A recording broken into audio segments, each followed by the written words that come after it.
Hey guys, tonight we're going to step back in time, way back, to an era where the concept of freedom, as you know it, was a luxury most couldn't even dream of. Imagine living in a world where your very existence wasn't your own, where your body, your labor, and even your children belonged to someone else. We're talking about Roman slavery. And trust me, if you were there, you probably wouldn't survive long enough to complain about your internet connection. So, before you get comfortable, take a moment to like the video and subscribe, but only if you genuinely enjoy what I do here. And hey, let me know where you're tuning in from and what time it is for you. Now, dim the lights, maybe turn on a fan for that soft background hum, and let's ease into tonight's journey together. The dawn of chains. Imagine a typical morning, not in your cozy bed, but on a hard dirt floor. The air thick with the smell of unwashed bodies and stale straw. You stir. The dull ache in your muscles a constant companion. A reminder of yesterday's relentless toil. This isn't a bad dream. This is your reality. You are a slave in ancient Rome, and your life, as you once knew it, is gone. How did you get here? Perhaps you were born into it. A child of a slave mother, inheriting her chains at birth. Or maybe, just maybe, you were a free person, going about your daily life when disaster struck, a raiding party, a debt you couldn't repay, or even the misfortune of being captured in war could swiftly transform you from a citizen, a farmer, a merchant, into property. Your new status isn't just a change in title. It's a complete erasure of your identity. You are no longer you in the way you understand it. You are an object, a tool, an investment for your owner. Your name might be changed, your family ties severed, your past utterly irrelevant. You are simply one more cog in the vast, grinding machinery of Roman society. The sheer scale of it is staggering. At various points in Roman history, slaves could make up a third, or even more, of the population in major cities like Rome. Think about that 1 in 3 people you encountered on the street, in the market, or even within homes, was someone else's property. This isn't just some fringe element, it's the very foundation upon which the empire was built. You quickly learn that resistance, at least outwardly, is futile. The law offers you no protection. You have no rights, no legal standing. Your owner can do with you as they please, short of outright murder in many instances. But even then, the consequences for them are often minimal, more akin to damaging property than taking a human life. This constant vulnerability, this pervasive lack of agency, is a weight that settles deep in your bones. Every interaction is a delicate dance, a constant assessment of your owner's mood, a careful calculation of how to avoid their wrath. You learn to anticipate, to appease, to disappear into the background when necessary. It's a psychological burden that chips away at your spirit, slowly eroding any sense of self-worth you might have carried from your former life. The concept of time itself shifts. Your days are no longer dictated by your desires or personal needs, but by the demands of your master. The sun rises, and you rise with it, often before it, to begin your chores. The sun sets, and your labor might still continue by the flickering light of oil lamps. There's no weekend, no vacation, no sick day unless your illness renders you utterly incapable of work. And even then, your recovery is expedited not for your comfort, but for your return to productivity. You are an economic unit, your value measured by your output. This relentless grind, this perpetual state of obligation, is designed to break you, to strip away any lingering notions of freedom you might cling to. For many, the journey to slavery began with the harsh realities of warfare. Roman legions were incredibly effective, and with conquest came vast numbers of captives. Imagine the terror of seeing your village overrun, your family scattered, and yourself shackled alongside countless others, marched for days, weeks, or even months. across unfamiliar lands. You're just one face in a sea of despair, heading towards a fate you can't even begin to comprehend. This mass influx of human beings fueled the Roman slave markets, turning what was once a limited practice into an institutionalized, large-scale system. Once you arrive at the market, the humiliation is absolute. You are stripped, examined like an animal, your teeth checked, your muscles prodded. Buyers haggle over your price, discussing your potential strengths and weaknesses as if you were a piece of livestock. They might even inspect your feet to see if you have the traveler's trot, a common ailment from long marches, indicating your health. Historians still debate whether all slave markets had specific slave blocks as depicted in popular culture, but the core experience of dehumanizing examination and sale was undoubtedly real. You stand there, naked and vulnerable, your future hanging on the whims of strangers. This moment, more than any other, crystallizes your new reality. You are an object for sale. You might be branded, a mark burned into your skin, a permanent tattoo of your servitude. This isn't just about identification.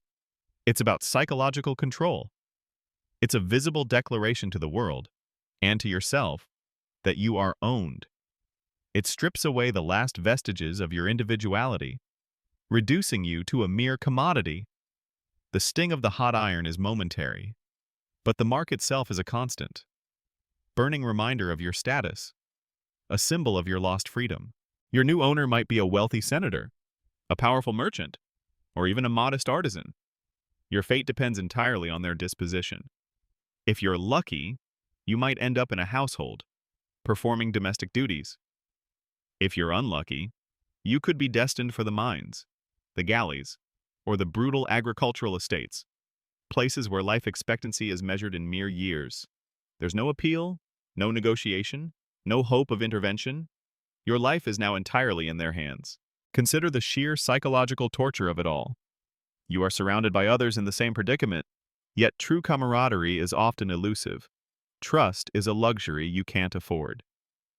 Informers are everywhere, eager to curry favor with the master by reporting any perceived insubordination or even a whispered complaint. The constant threat of betrayal creates an atmosphere of paranoia, forcing you to guard your words, your thoughts, and even your expressions.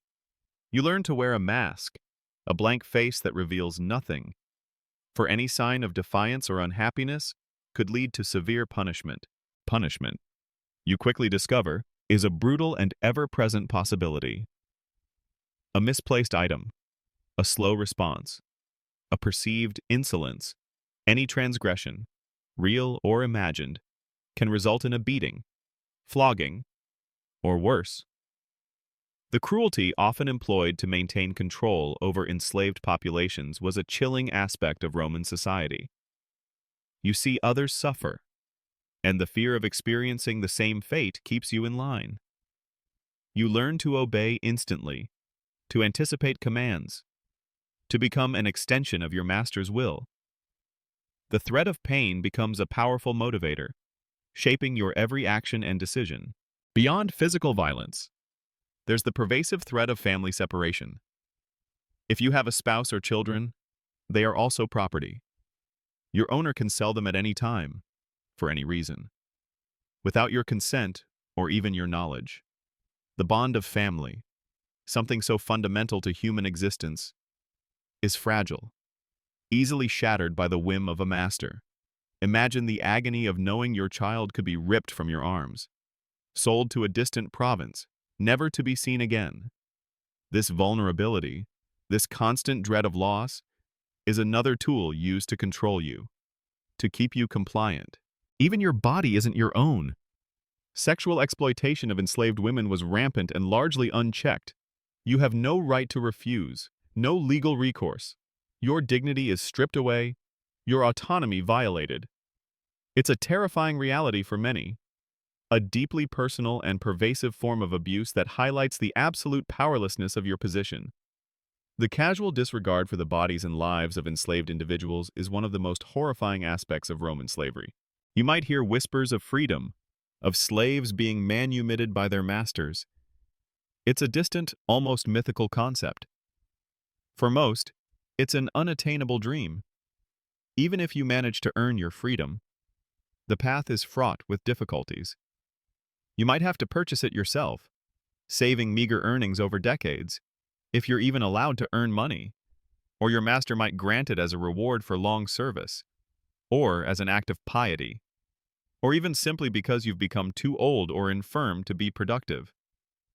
But even as a freed person, your life isn't truly your own. You're still beholden to your former master, often obligated to perform services for them, and your social standing remains low. The path from chains to true autonomy is long and arduous, and for most, it never truly ends.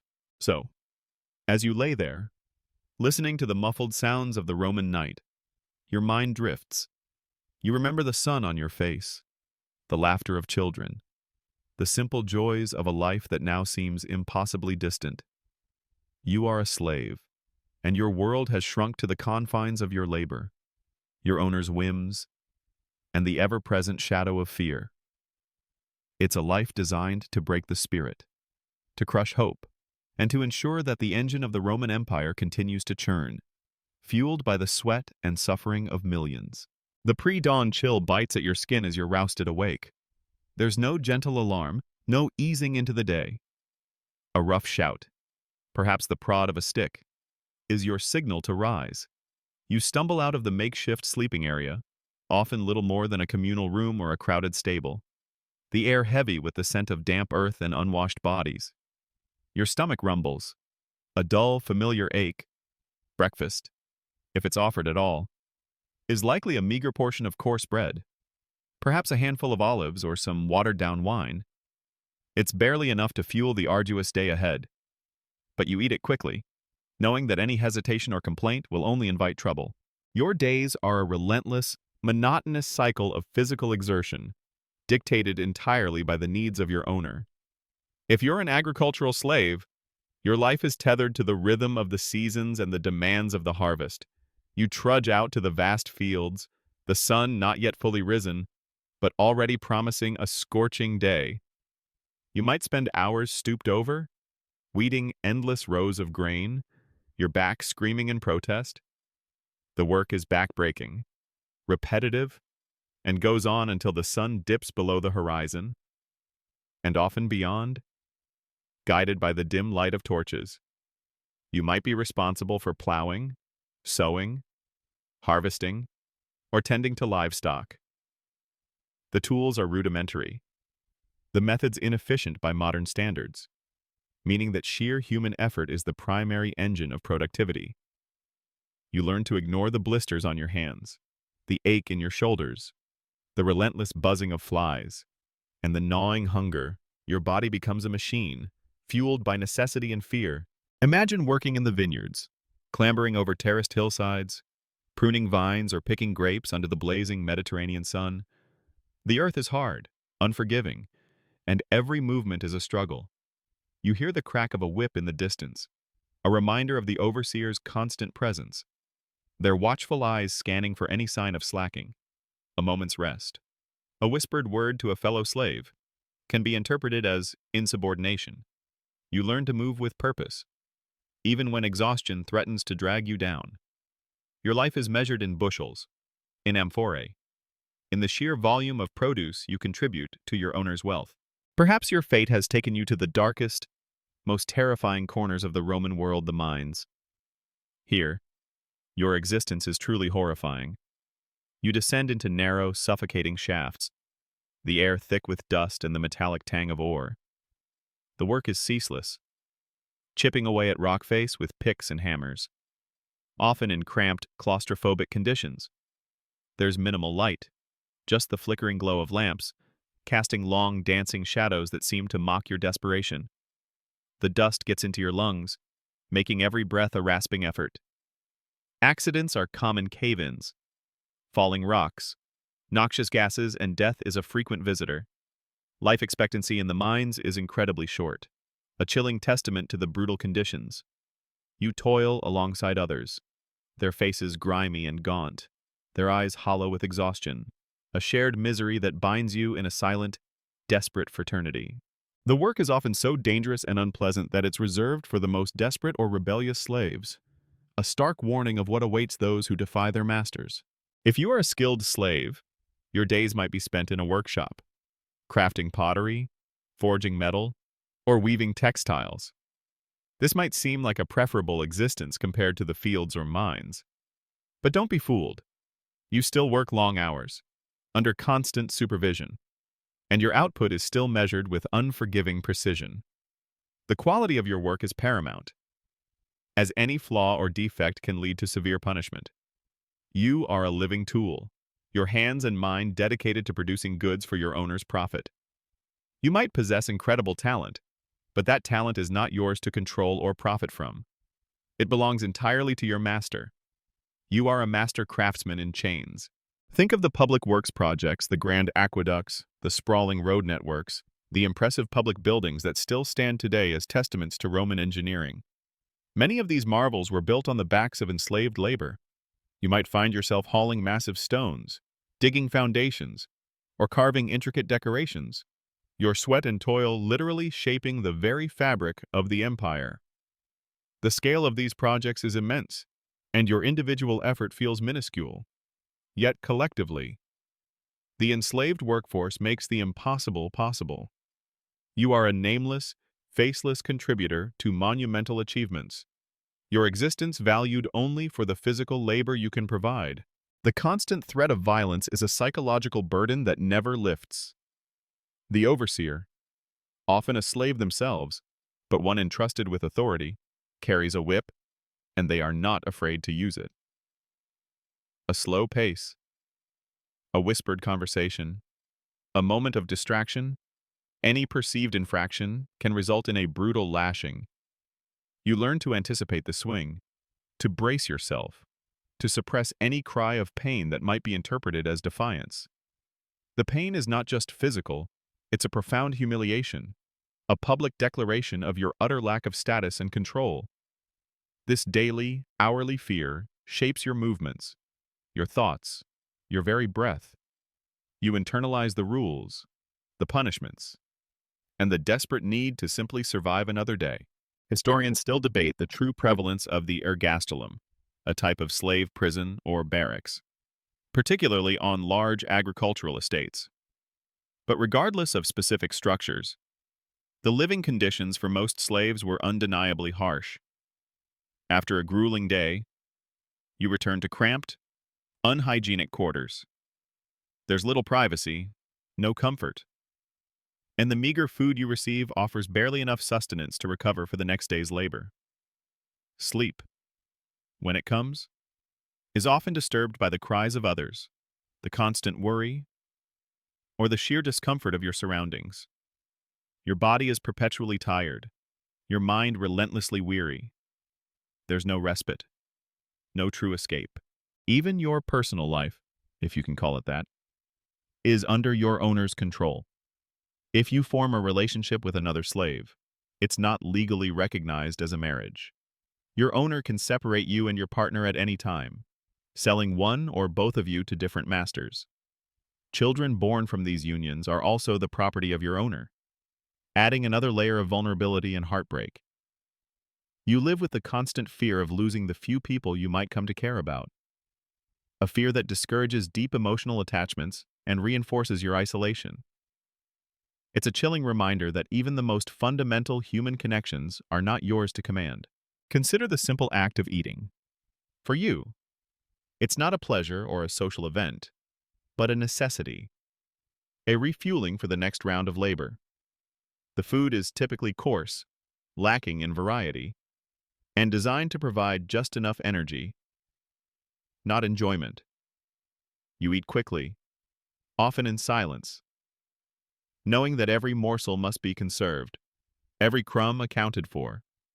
The concept of leisure, of rest, of pursuing personal interests is utterly foreign to your existence. Your entire life revolves around work, around serving your master's needs, around the relentless pursuit of productivity. This constant, unrelenting pressure takes a toll not just on your body, but on your mind. Depression, despair, and a profound sense of hopelessness are your constant companions. You might witness fellow slaves break under the strain, resort to desperate acts of self-harm, or simply waste away from sheer exhaustion and a broken spirit. The sheer brutality of the system is designed to crush individuality, to enforce absolute obedience, and to ensure that the human beings who comprise its labor force remain docile and productive, regardless of the cost to their own lives and dignity. Your value is purely economic, your well-being utterly secondary. It's a terrifying testament to how thoroughly a society can dehumanize an entire segment of its population for the sake of power and profit. Not all Roman slaves endured the brutal sun of the fields or the suffocating darkness of the mines. For some, your existence played out within the walls of a Roman household, a seemingly less arduous fate. But don't be fooled. The domestic cage, though perhaps gilded, was still a prison, and its bars were made of the subtle yet pervasive control exerted by your owners. Your days here were not about brute strength, but about constant vigilance, anticipating every whim, every unspoken desire of the family you served. Imagine yourself as a house slave, waking not to the demands of an overseer's whip, but to the soft rustle of silk as your mistress stirs, or the distant clang of pots in the kitchen. Your duties are varied, endless, and often intimate. You might be a cubicularius, tending to your master's bedroom, helping him dress, arranging his toga with precise folds, or fetching his slippers. You are privy to private conversations, family disputes, and secrets that could ruin reputations. This proximity to power, however, doesn't grant you influence. It simply means you are a silent, invisible witness, expected to hear nothing, see nothing, and speak nothing outside of what is permitted. Your discretion is paramount, and any perceived breach of trust could lead to swift and severe punishment. You learn to cultivate an expressionless face, a detached demeanor, even as you navigate the intricate social dynamics of the Roman elite. If you are a cook, your mornings begin before anyone else, coaxing a fire, grinding grain, preparing elaborate meals for the family. The kitchen is hot, smoky, and chaotic. You work with rudimentary tools, turning out dishes that would impress even modern gourmands: dormice stuffed with pork, elaborate fish sauces, delicate pastries. The pressure is immense. A spoiled dish, a late meal, or a burnt offering could incur your owner's wrath. You are a culinary artist in bondage, your talent serving only to enhance your master's luxury. The kitchen, while providing a degree of autonomy in your craft, is also a constant source of stress, a place where mistakes are not tolerated. For female slaves, the domestic sphere often meant even greater vulnerability. You might be a nutrix, a wet nurse, suckling another woman's child while your own is cared for by someone else, or perhaps not at all. You might be a pedisequa, a personal attendant, carrying your mistress's fan, holding her mirror, or helping her adorn herself with intricate hairstyles and expensive jewelry. This constant attendance means you are always on call, always observing, always at your owner's beck and call. Your body, your time, and your nurturing instincts are all commodities, leased out to the ruling class. The education of children was often entrusted to slaves, particularly Greek slaves who were valued for their intellectual prowess. If you are a pedagogus, you teach the children Latin and Greek, history, rhetoric, and philosophy. You are responsible for their moral upbringing, their discipline, and their intellectual development. You spend your days guiding young minds, opening doors to knowledge, and yet you yourself remain enslaved. You might develop genuine affection for your charges, but you are always acutely aware of the power imbalance, the invisible barrier that separates you from the free children you nurture. This paradox of imparting knowledge and values you cannot fully embody in your own life is a cruel twist of your fate. Consider the intricate social hierarchy even within a large Roman household. There might be dozens, even hundreds, of slaves, each with a specific role. Doorkeepers, ostiari, bath attendants, scribes librari, accountants, dispensatores, even gardeners. There's a pecking order, often enforced by the master's chief slave, a villicus or dispensator, who acts as an intermediary. This internal hierarchy often breeds resentment and petty rivalries, as slaves vie for their owner's favor, or at least to avoid their displeasure. You learn to navigate this complex web of allegiances and animosities, understanding that trust is a dangerous commodity and that any perceived weakness can be exploited. One subtle but profoundly insidious form of control in the domestic setting is the constant surveillance. Unlike the open fields where an overseer might be a distant figure, in the house, your owner, their family members, and even other trusted slaves are always watching. Your every movement, your every expression is observed. There's no true privacy, no space where you can truly be yourself. You learn to self-censor, to suppress your true feelings, to present a compliant and deferential demeanor at all times. This constant performance is exhausting, a psychological drain that leaves you perpetually on guard. The punishments in the domestic sphere, while perhaps less outwardly brutal than those in the mines, were nonetheless severe and deeply humiliating. A simple mistake could lead to a beating, public shaming, or being forced to wear an identifying collar, perhaps even with an inscription like, "I have run away, catch me if you can, and return me to my master." More insidious was the threat of being sold to a harsher master, or worse, being sent to the fields or the mines. This internal exile, a transfer from the relative comfort of the household to the brutal world of manual labor, was a powerful deterrent, a constant sword of Damocles hanging over your head. Historians still debate the extent to which Roman domestic slaves formed genuine familial bonds or contubernia slave unions with their fellow slaves, and how often owners encouraged or discouraged such relationships. While these unions weren't legally recognized, they offered some semblance of companionship and support in a desolate world. However, even these fragile bonds were at the mercy of the owner, who could separate partners or children at any whim, reinforcing the complete lack of autonomy you possessed over your own life and relationships. This pervasive insecurity, this inability to truly build a stable life, is a core element of your existence. Consider the feasts and banquets, the lavish displays of Roman opulence. You are there, serving, pouring wine, presenting dishes. Your presence part of the spectacle. You observe the revelry, the laughter, the excesses of your masters, all while knowing that your own hunger might not be fully sated, your own fatigue ignored. You are simultaneously essential to their lifestyle and completely excluded from its enjoyment. It's a bitter irony, a constant reminder of the vast chasm that separates your existence from theirs. Even if your owner was benevolent, a rare but not unheard of occurrence, you were still their property. A kind master might mean less physical abuse, better food, or even the possibility of eventually earning your freedom. But their kindness was a privilege, not a right, and could be withdrawn at any moment. Your life was entirely dependent on their mood, their fortunes, or their whims. This precariousness, this lack of inherent value, means that even in the best of circumstances, your existence is fundamentally insecure. You learn to appreciate small kindnesses, but never to truly trust that they will last.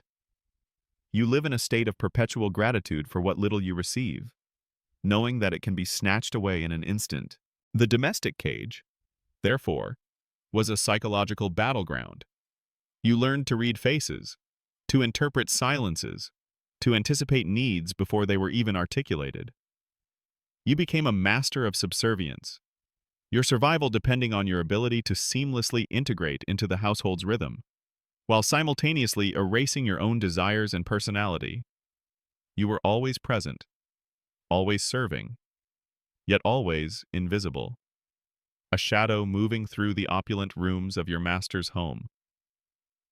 It was a life of quiet desperation, where dignity was a luxury you could not afford, and freedom was a distant, often unattainable, dream. Your capture, if you weren't born into slavery, might have been a sudden, terrifying event. Perhaps you were farming your land, tending your shop, or simply going about your day in a remote village, far from the polished streets of Rome. Then, the glint of Roman armor on the horizon, the methodical advance of the legions, and suddenly, your world is overturned. The Roman Empire, ever expanding, was a hungry maw that devoured not just territory, but people. And you, along with countless others, became part of the spoils of war, destined for a life of involuntary servitude. Consider the vastness of the Roman Empire, stretching from the chilly climes of Britannia to the scorching deserts of North Africa, from the fertile plains of Gaul to the ancient lands of the Near East. Each conquest, each new province brought with it a fresh supply of human beings.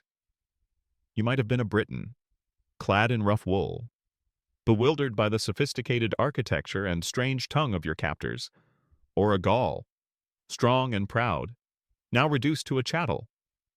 Perhaps you were a Thracian warrior, renowned for your ferocity, now shackled and stripped of your dignity.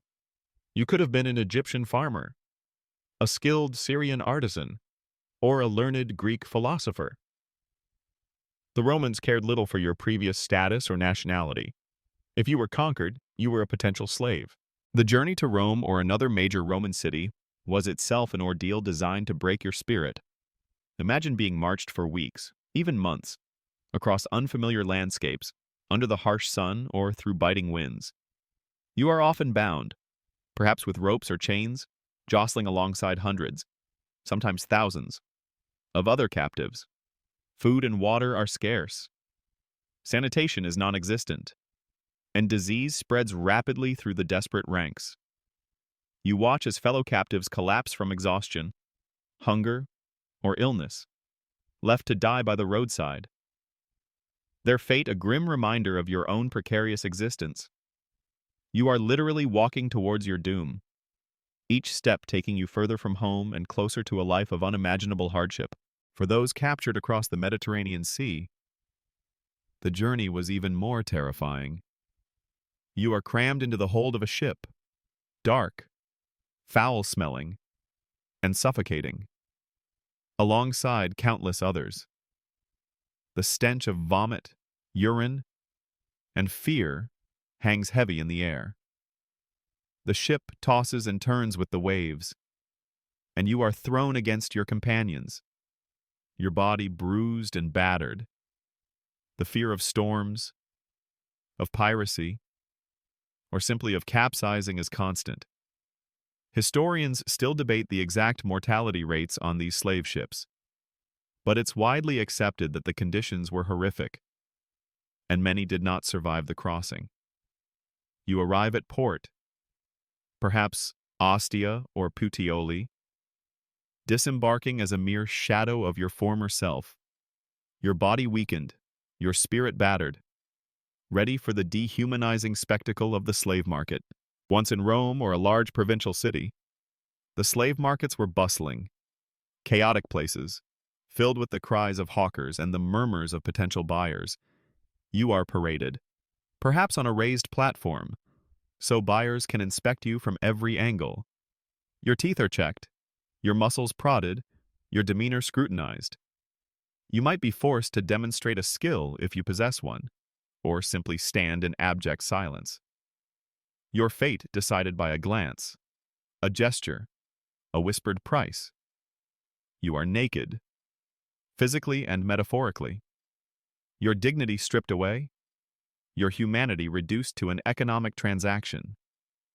The buyers discuss your strengths and weaknesses as they would a horse or an ox, completely disregarding your personhood. This moment, more than any other, solidifies your new status as a chattel, a piece of property to be bought and sold. The demand for slaves was insatiable, driven by the vast and diverse needs of the Roman economy. You could be purchased to work in the grand villas of the elite, to labor in the workshops of skilled artisans, to row the triremes of the Roman navy, or to die in the brutal spectacle of the arena. Your origin might determine your perceived value. Greek slaves, for instance, were often valued for their education and cultural sophistication, making them desirable as tutors or household managers. Thracians and Gauls, known for their strength, might be destined for the mines or as gladiators. Your identity is reduced to a label, a stereotype that dictates your likely destiny. Even if you manage to evade direct capture by Roman legions, the pressures of the Roman economy often led to a more insidious form of enslavement. Debt, for instance, could lead to you selling yourself or even your children into servitude to repay a loan. This was a grim choice, a desperate measure taken by free individuals to survive in a harsh economic climate. You might enter into a contract of nexum, where your labor was pledged until a debt was repaid, often with exploitative terms that ensured you would never truly escape. This highlights how pervasive the institution of slavery was, shaping not just the lives of captives, but also impacting the economic choices of the free poor. For some, the path to slavery was less about conquest and more about piracy and kidnapping. The Mediterranean, despite Roman efforts, was rife with pirates who saw human beings as valuable cargo. You could be sailing on a merchant vessel, or even living in a coastal village, when pirates strike, snatching you from your life and thrusting you into the hellish world of the slave trade.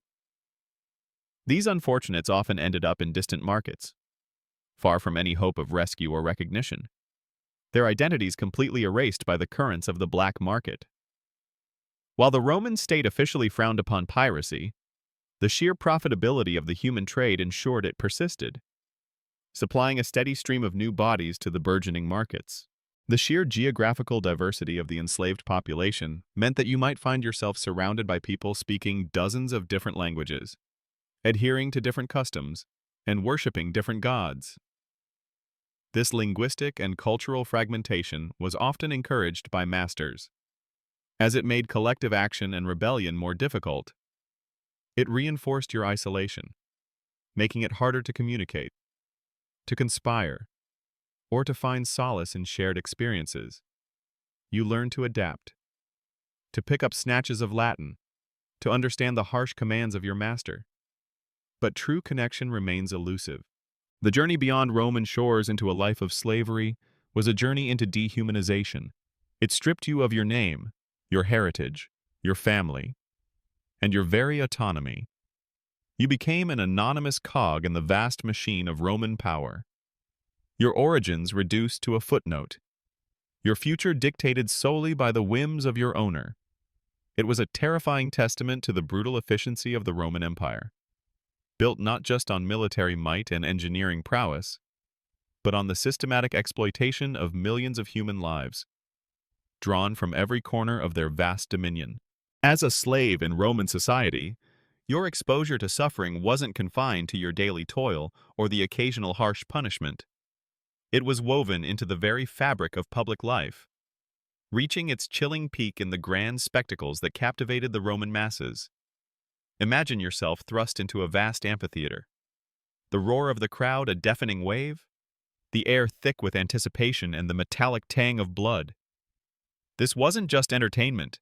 It was a powerful, brutal demonstration of control, a constant reminder of the cheapness of life for those deemed less than human, particularly for you. You might be standing among the throngs, a domestic slave attending your master, or perhaps a city slave granted a rare day off to witness the games. Or, far more terrifyingly, you might be one of the unfortunates forced into the arena itself.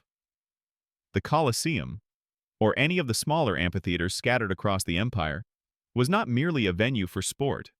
It was a stage for the systematic dehumanization of vast populations and a chilling assertion of Roman power. The most famous of these spectacles, of course, involved gladiators. Many gladiators were slaves, purchased specifically for this brutal profession.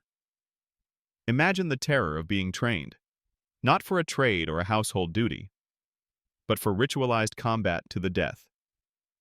You learn to wield a sword, a trident, a net, not for freedom, but for the fleeting chance of survival in front of a bloodthirsty crowd. Your life, your very existence, becomes a performance, a struggle against a grim fate, all for the entertainment of your masters. Each thrust, each parry, each desperate lunge is a desperate plea for another day of life. And if you fall, your death serves as a stark lesson. Life is cheap, especially a slave's life. But the games weren't just about gladiatorial combat. There were also the damnatio ad bestias, where condemned criminals, and often slaves, were thrown to wild animals. Imagine being led into the arena, the scent of fear and beast heavy in the air. You hear the growl of lions, the snarl of bears, the excited yelps of the crowd. You know, with chilling certainty, that this is the end. Your life is extinguished not in battle, but as a grotesque spectacle, a horrific demonstration of Roman justice, or rather, Roman ruthlessness. This wasn't about punishment, it was about terror. A visceral warning to anyone who dared to defy the established order. The screams, the roars, the bloodied sand, it all served as a powerful, horrifying message. Even more common, and perhaps just as terrifying, were the public executions. You might witness a fellow slave, caught attempting to flee or committing some perceived infraction, being subjected to a brutal, drawn-out death. Crucifixion, a particularly agonizing form of execution, was often reserved for rebellious slaves and foreign enemies. Imagine seeing someone nailed to a cross, left to die slowly under the hot sun, their suffering prolonged for maximum public effect. The sight is designed to instill absolute terror, to crush any thought of resistance, to reinforce the terrifying reality that your life is not your own, and your defiance will be met with the most agonizing end imaginable. Historians still debate the precise psychological impact of these public spectacles on the general Roman populace versus the enslaved population. But for you, as a slave, the message was clear and utterly terrifying. The amphitheater was a microcosm of Roman society, where the free citizens sat in their designated sections, enjoying the carnage, while you, the slave, were either forced to perform or to witness the suffering of your brethren. The cheers of the crowd, the cries of pain, the shouts of the organizers, it all blended into a symphony of power and cruelty. You are surrounded by thousands of people, yet you feel utterly alone, completely vulnerable. The indifference of the crowd, their casual enjoyment of the bloodshed, is perhaps as chilling as the violence itself. It underscores your utter lack of value in their eyes, confirming that you are merely a disposable cog in their vast entertainment machine. Even outside the arena, public displays served a similar purpose. When a slave master was murdered, ancient Roman law, particularly under the Senatus Consultum Silanianum, often dictated that all slaves in the household at the time of the murder, regardless of their involvement, were to be executed. Imagine the absolute terror of this reality. A fellow slave, perhaps a friend, commits an act of desperate rebellion, and suddenly, you and everyone you know within that household are condemned to death, simply for being present. This law, though extreme, highlights the legal fiction that slaves were less than human. Their lives forfeit in the name of ensuring the obedience of the wider enslaved population. It was a chilling collective punishment, a legal mechanism of terror designed to prevent any thought of harming a master. Beyond the formal spectacles, even the bustling markets and public spaces could become stages for demonstrating dominance.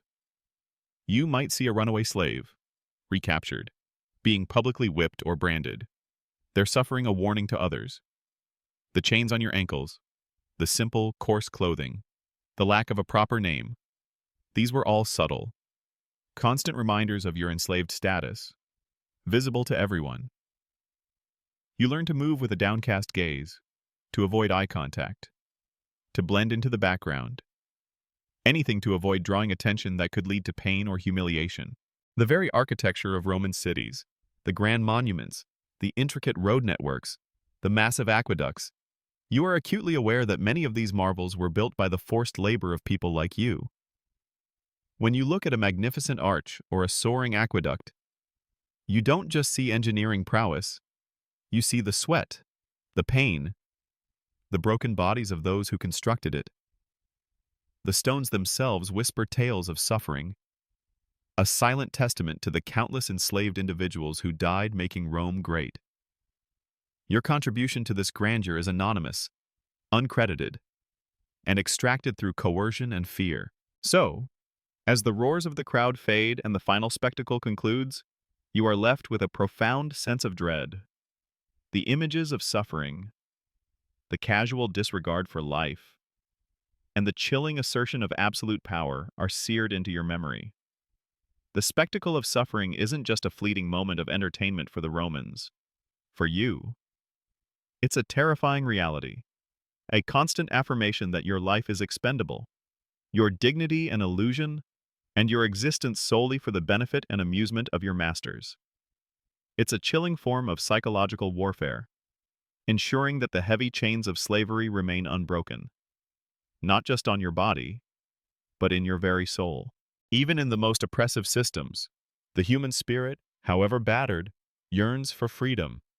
As a Roman slave, your life is defined by absolute control, but beneath the surface, a simmering resentment, a desperate hope, and a quiet defiance often exist. You might witness these whispers of rebellion, sometimes subtle and almost imperceptible, sometimes exploding into terrifying, albeit often doomed, open revolt. The odds are always stacked against you, but the desire for autonomy, for even a moment of self-determination, is a powerful force. The most common form of resistance, and often the safest, is passive resistance. You learn to drag your feet, to pretend ignorance, to misunderstand instructions, or to work just slowly enough to avoid direct punishment but still reduce your output. A broken tool, a spoiled batch of grain, an animal accidentally injured. These could be acts of sabotage, difficult to prove but effective in their subtle disruption of your owner's productivity. You might even feign illness or injury to gain a temporary reprieve from labor, a small victory in a life devoid of choice. These small acts of defiance are dangerous, of course, as any perceived insubordination could lead to harsh beatings. But they offer a tiny, vital outlet for your frustration and a fleeting sense of control. Imagine being in the fields, working under the scorching sun, and noticing a slight, deliberate clumsiness in a fellow slave's movements, just enough to slow the pace of work without drawing the overseer's immediate wrath. Or perhaps a cook might subtly underseason a meal, not enough to spoil it, but just enough to displease the master. A small, anonymous act of rebellion. While direct evidence for widespread passive resistance is challenging for historians to quantify, anecdotes and the sheer logic of human nature suggest it was a common coping mechanism and a form of everyday defiance. This quiet, often invisible, resistance chips away at the efficiency of the system. 1,000 tiny cuts against the beast of slavery. The dream of escape is a constant companion for many. You might hear hushed stories of those who dared to flee, their fates often unknown. Some might try to blend into the urban poor, a dangerous gamble in a society where your status was often obvious by your dress, speech, or lack of citizenship. Others might attempt to reach the edges of the empire, hoping to find refuge beyond Roman control. The risks are immense starvation, exposure, capture, and the brutal punishment that inevitably follows. Runaway slaves were often branded, mutilated, or even executed as a warning to others. Yet, despite the terrifying deterrence, the longing for freedom was so profound that many still took the chance, driven by a desperate hope for a better life, however slim the odds. You might see the faces of these runaways on wanted posters, or hear of them being caught, their defiant attempt crushed. Then there are the organized revolts, the terrifying explosions of pent-up rage and desperation that shook the Roman world. The most famous, of course, is the Spartacus Rebellion. Imagine the sheer audacity of it, a Thracian gladiator, leading a small band of fellow slaves, breaking free from a gladiatorial school in Capua, and rapidly swelling their ranks into a formidable army of thousands. You hear the whispers, then the shouts, of their victories against Roman legions. The sheer terror and exhilaration that must have swept through the enslaved population as news of Spartacus's triumphs spread would have been palpable. For a brief, shining moment, it seemed possible that the impossible could happen, that the chains could truly be broken. You hear stories of Spartacus and his army marching through Italy, defeating Roman forces, taking supplies, and even recruiting more slaves to their cause. The scale of the uprising is terrifying to the Roman elite, a chilling reminder of the vast, simmering discontent beneath their feet. For you, it's a mix of awe and terror. Awe at their courage, terror at the inevitable, brutal reprisal if they fail.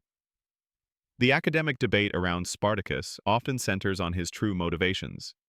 Was he aiming for a mass exodus, or simply seeking to return his followers to their homelands?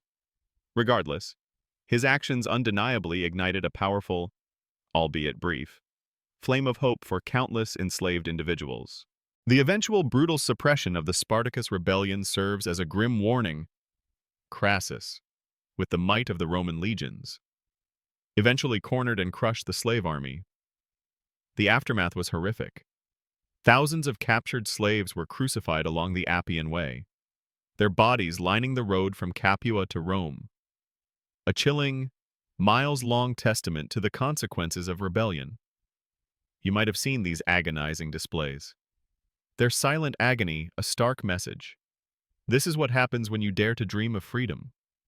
The memory of this brutal suppression would linger for generations, a powerful deterrent against future uprisings. However, smaller-scale rebellions, or even isolated acts of violence against masters, were not uncommon. A slave, driven to the brink by abuse, might lash out, killing their owner, often knowing full well the agonizing consequences that awaited them. These acts, though individual, sent ripples of fear through the master class, prompting them to be ever more vigilant. Even the rituals around manumission, the act of freeing a slave, sometimes carried a subtle form of resistance. While granted by the master, the desire for freedom was often so strong that slaves would save up meager earnings, if allowed, for years, even decades, to purchase their own liberty. This act, of buying your own body back, was a profound statement of self-worth and a rejection of your status as property, even if the terms were dictated by your owner. It was a long, arduous path, but for those who achieved it, it was the ultimate victory over the system.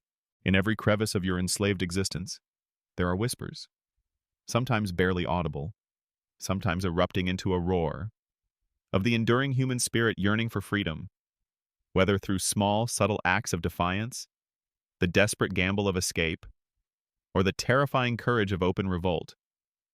The enslaved constantly sought ways to resist, to reclaim their humanity, and to challenge the horrifying reality of their bondage. These acts, however small or grand, remind you that even in the darkest of times, the flame of hope, however faint, refused to be extinguished. After the terrifying surge and brutal suppression of major revolts like Spartacus's, the air for an enslaved person hangs heavy with a mix of crushed hope and renewed fear. Yet, amidst this pervasive despair, a singular, almost mythical concept occasionally flickers: manumission, the act of gaining your freedom. For most, it remains an elusive dream, but for a lucky few, it becomes a hard-won reality, offering a glimpse of a life beyond chains. Even then, however, the path to true autonomy for a freed person is far from smooth, riddled with ambiguities and lingering obligations. Imagine the sheer emotional weight of being told you are free. The words, when spoken by your master, would reverberate with unimaginable power. It might come after years, even decades, of loyal service. Perhaps you, as a domestic slave, have diligently managed your master's household, or skillfully educated his children, or maybe, as a rural slave, you've overseen his lands with exceptional efficiency, generating considerable profit. For some, it might be an act of genuine, albeit rare, benevolence on the part of the owner, perhaps as they approach old age and wish to secure their legacy or simply ease their conscience. One of the most common ways to gain freedom was through a formal act of manumission, often performed in a public setting. Your master might lead you before a magistrate, such as a praetor, and formally declare you free. This process, known as manumissio vindicta, involved a symbolic tap on the head with a rod vindicta by the magistrate, followed by your master's release of you. Imagine this moment, the weight literally lifting from your shoulders, the murmurs of the crowd, the almost unbearable sensation of being recognized as a legal person, not property. Another method, manumissio censu, involved your master registering you as a free citizen during the census. A third, manumissio testamento, involved your master freeing you in their will, a posthumous grant of liberty. Each of these methods carried legal weight, marking your transition from chattel to a freed person. However, freedom was rarely truly free. Most often, manumission came with conditions. You, as the newly freed individual, might be expected to continue providing services to your former master. These services, known as operae, could include a certain number of days of labor each year, acting as a scribe, or continuing domestic duties. You were effectively bound by a new, lighter chain of obligation, a client to your former master, who now became your patron. This patronage relationship was a defining feature of Roman society, and for freed persons, it was particularly strong. Your former master held considerable sway over your life, including your career, your social standing, and even your ability to marry. You were free, yes, but still largely dependent. Consider the economic challenges. As a slave, you owned nothing. Upon manumission, you are released into the world with no property, no land, and often no capital. Your entire livelihood depends on your ability to find work, often in the same trades or skills you practiced as a slave. If you were a skilled artisan, you might set up your own workshop. But even then, you'd likely still rely on your former master's connections and patronage to secure commissions. The academic discussion around the economic mobility of freed persons in Roman society often highlights the significant hurdles they faced despite their newfound legal status. Many remained economically precarious, living a life that, while no longer enslaved, was still fraught with hardship. The social stigma attached to being a freed person was also a heavy burden. You were never truly accepted as an equal by those born free. You might prosper economically, even amass considerable wealth, but your origins would always mark you. You were a libertus male or liberta female, forever tied to your past servitude. While your children born after your manumission were considered free, and theoretically could climb the social ladder, your own upward mobility was severely limited. You were stuck in a liminal space, no longer a slave, but not truly a full citizen in the eyes of many. You might even find yourself sneered at by those who resented your success, a constant reminder of the societal prejudices you faced. A fascinating aspect of manumission is the practice of self-purchase. Imagine toiling for years, perhaps decades, saving every meager coin you were allowed to keep, or working extra hours to earn a small stipend peculium from your master. This peculium, while technically belonging to the master, was often allowed to be managed by the slave, sometimes even used to run a small business. Your goal to accumulate enough money to buy your own freedom. This arduous, painstaking process required incredible discipline, sacrifice, and an unshakable belief in the value of liberty. It was a profound act of self-determination, an assertion of your human worth against a system that denied it. The moment you hand over the last coin, buying your own body back, must have been an unparalleled surge of triumph.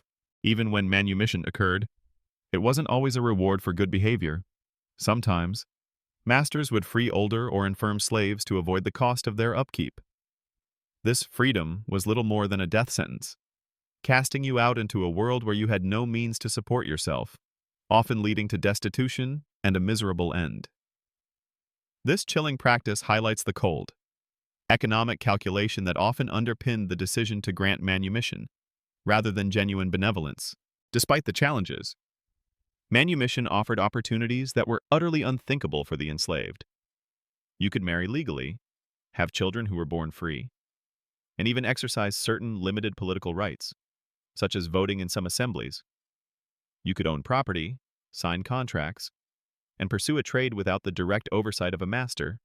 For many, this was enough, a chance to carve out a life, however modest, on your own terms.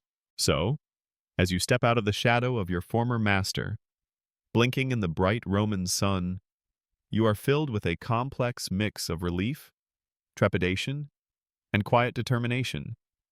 You are no longer property. You are a freed person. The chains are gone from your ankles, but the memory of them, and the lingering obligations and societal prejudices, will remain for a long time. It is a fragile freedom, hard-won and constantly tested. But it is yours, a testament to the enduring human spirit's yearning for a life beyond the horror of the whip and the utter dehumanization of slavery. The path ahead is uncertain, but it is a path you now walk, however tentatively, on your own 2 feet. As a Roman slave, you are not merely a person in bondage, you are, perhaps unknowingly, a vital cog in an immense and complex machine. Your forced labor, whether in the sun-drenched fields, the suffocating mines, the bustling workshops, or the opulent villas, contributes directly to the vast wealth, intricate infrastructure, and unparalleled power of the Roman Empire. You are the invisible force that fuels its conquests, builds its cities, and fills its granaries. Your toil, extracted through coercion and violence, is the very backbone of Roman prosperity, a chilling testament to the scale of exploitation upon which this mighty civilization rested. Imagine the sprawling latifundia, the vast agricultural estates that stretched across Italy, Sicily, and North Africa. Here, you labor alongside hundreds, sometimes thousands, of other enslaved individuals. Your hands plant the wheat, tend the olives, cultivate the grapes, and herd the livestock that feed the burgeoning populations of Rome and its satellite cities. The grain you harvest fills the ships that sail across the Mediterranean, ensuring the stability of the food supply, a critical factor for maintaining peace and order in the empire's heartland. The wine you press, the olive oil you extract, are not just consumed locally, they are traded across vast distances, generating immense profits for your owner, who might be a wealthy senator, a retired general, or a savvy merchant. Your sweat literally translates into their luxury, their power, and their ability to finance further ventures. Consider the mines, those grim, subterranean chambers where human lives are exchanged for precious metals. You are one of the countless individuals chipping away at rock faces, extracting gold, silver, copper, iron, and lead. These metals are not just for coins. They fund the legions, forge the weapons that secure Roman dominance, and adorn the palaces and temples that symbolize Roman grandeur.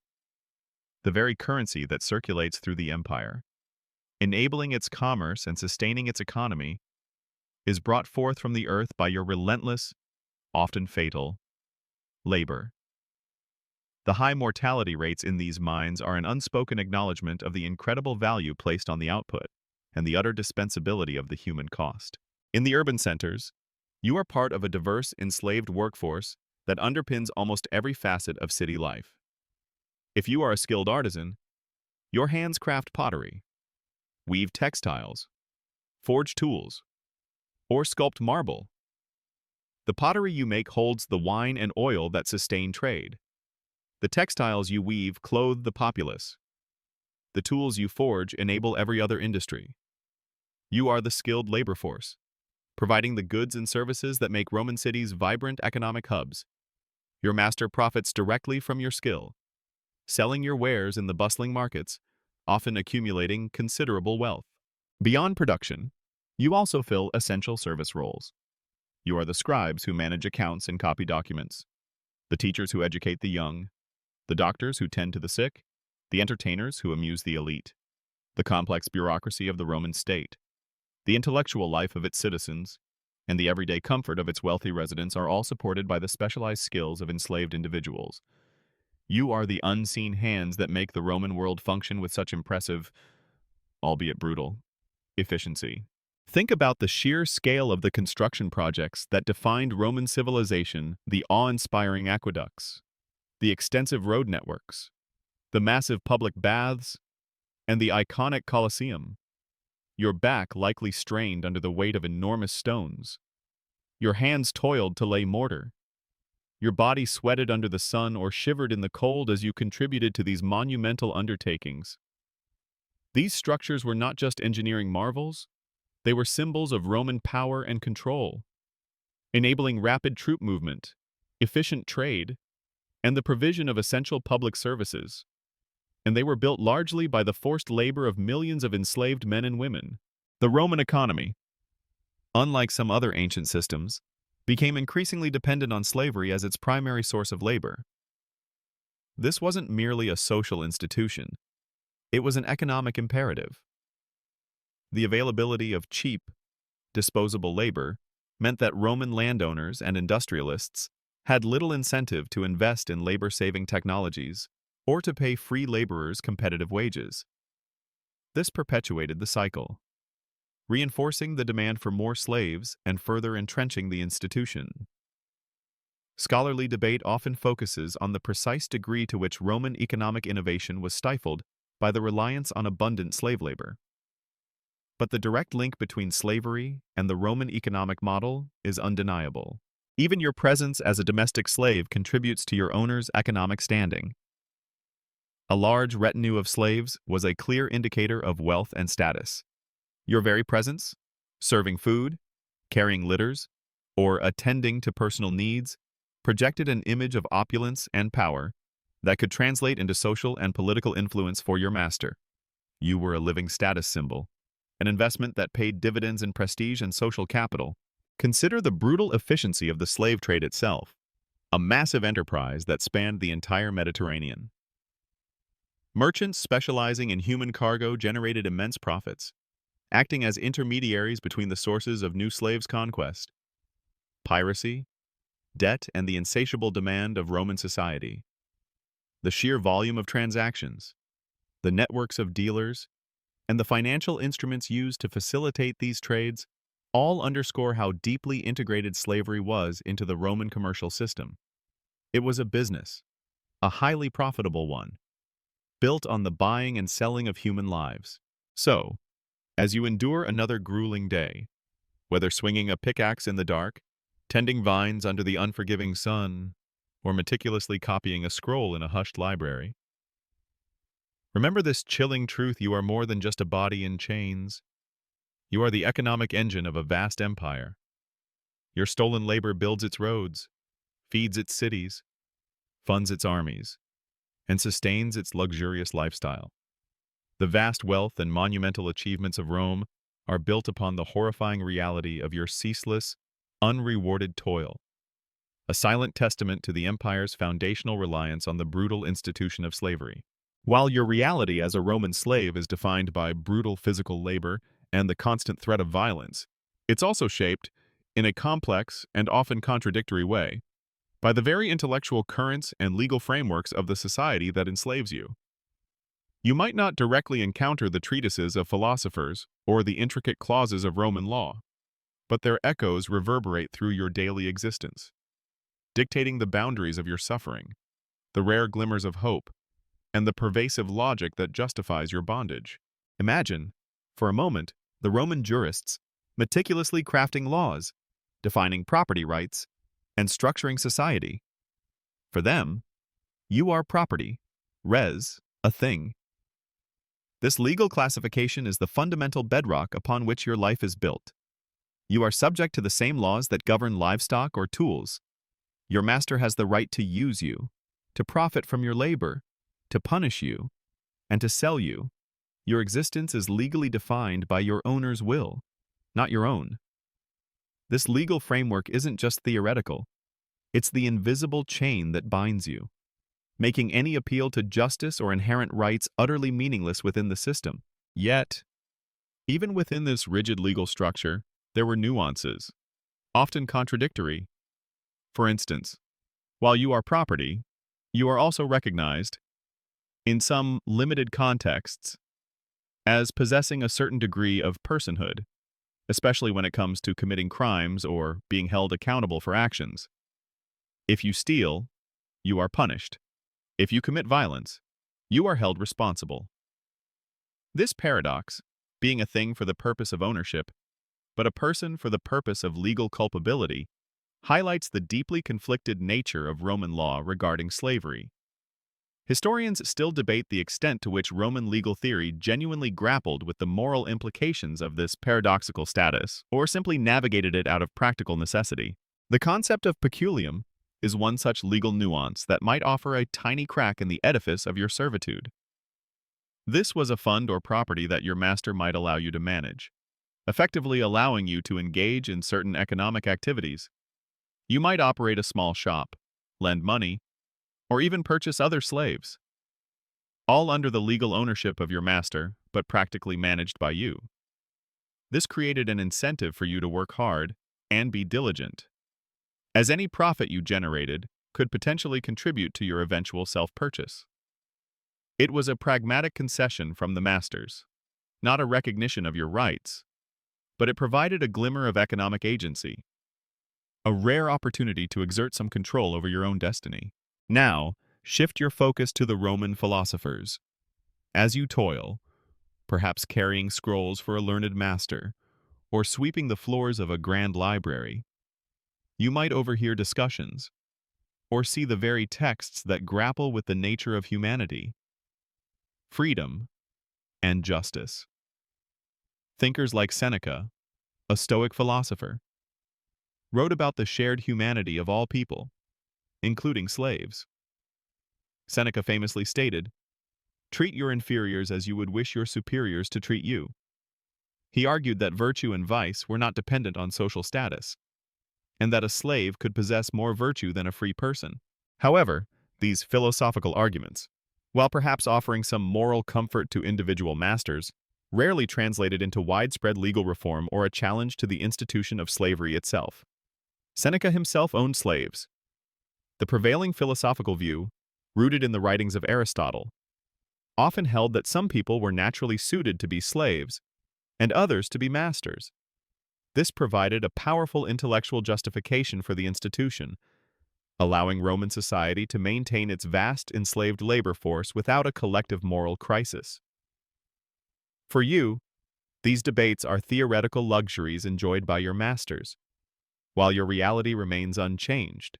Consider the Roman concept of pietas, duty, piety, and loyalty.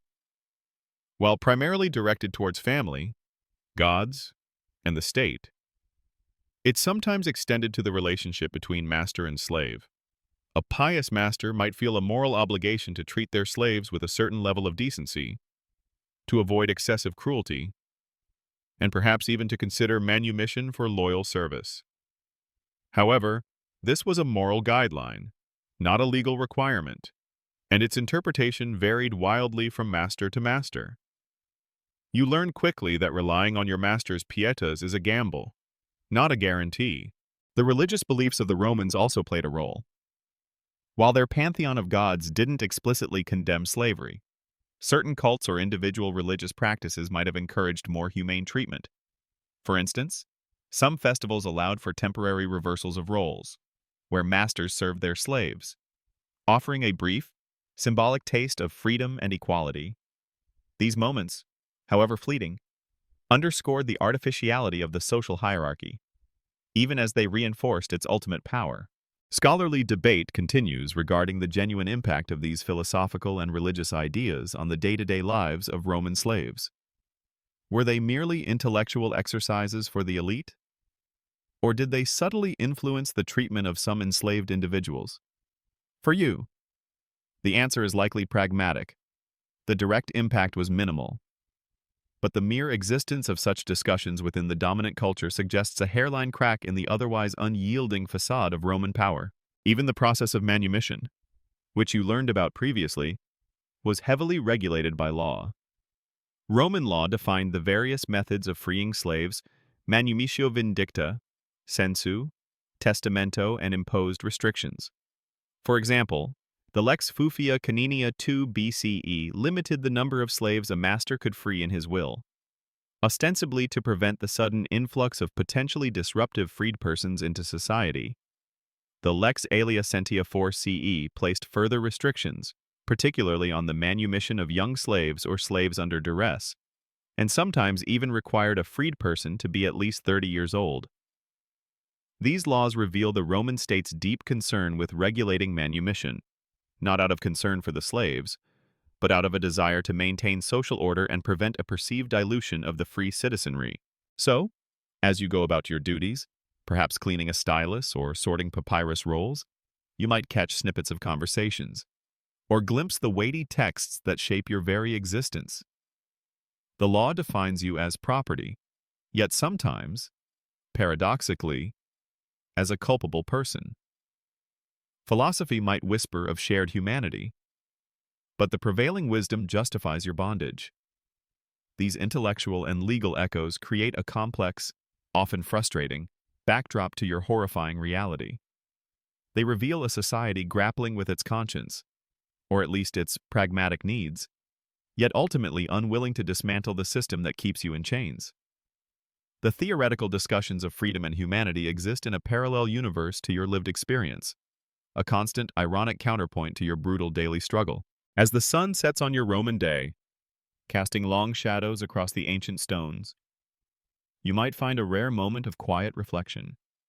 The vast, intricate tapestry of Roman society, with its grandeur, its might, and its intricate legal and philosophical debates, is now fading into the twilight of history.